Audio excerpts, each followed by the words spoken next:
नमस्कार, मी स्नेहा परब। आज तुम्हाला राजम्याची भाजी कशी बनवायची ते दाखवणार आहे। त्यासाठी लागणारं साहित्य, आम्ही राजमा कुकरला 3 शिट्या करून मीठ घालून उकडून घेतलेला आहे। आणि फोडणीसाठी कांदा, कढीपत्ता, राई, आलं लसूण पेस्ट, मीठ आणि हे लाल तिखट आणि वरून टाकायला कोथिंबीर। फोडणीसाठी आपण गॅसवर टोप ठेवू। आता आपण कृतीकडे वळूया। सर्वप्रथम आपण तेल टाकणार आहोत।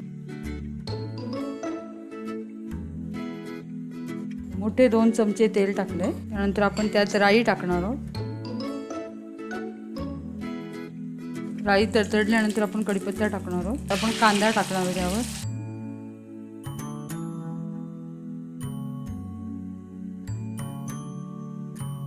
आपण आता त्याच्यामध्ये आलं आणि लसूण पेस्ट टाकणार आहोत।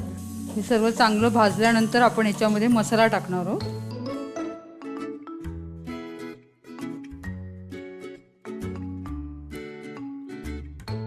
आता आपण ह्याच्यात मसाला टाकणार आहोत।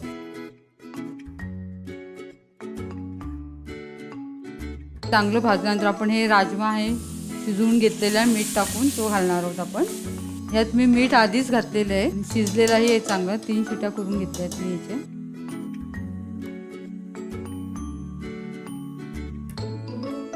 कुकरमध्ये शिजताना याच्यात मीठ टाकलं ना की कडधान्यांना चांगलं मीठ लागतं आतमध्ये। म्हणजे आता पाणी टाकायची गरज नाही, याच्यात आधीच पाणी आहे आपलं।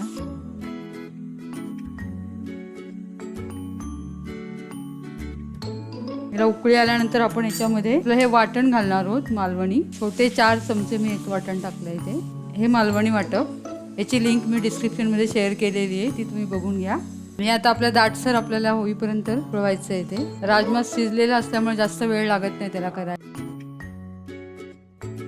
अजून थोडं जाड व्हायला हवं आपल्याला। चांगली उकळी आली, आता आपली हा राजमा तयार आहे।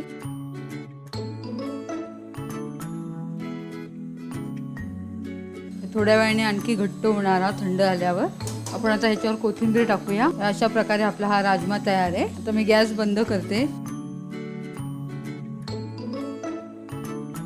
अशा प्रकारे आपली ही राजम्याची भाजी तयार झाली। माझा हा व्हिडिओ जर तुम्हाला आवडला असेल तर माझ्या व्हिडिओला लाईक करा। माझे लेटेस्ट अपडेट हवे असतील तर माझ्या यूट्यूब चॅनलला सबस्क्राईब जरूर करा। आता आपण भेटू नेक्स्ट व्हिडिओमध्ये। तोपर्यंत नमस्कार।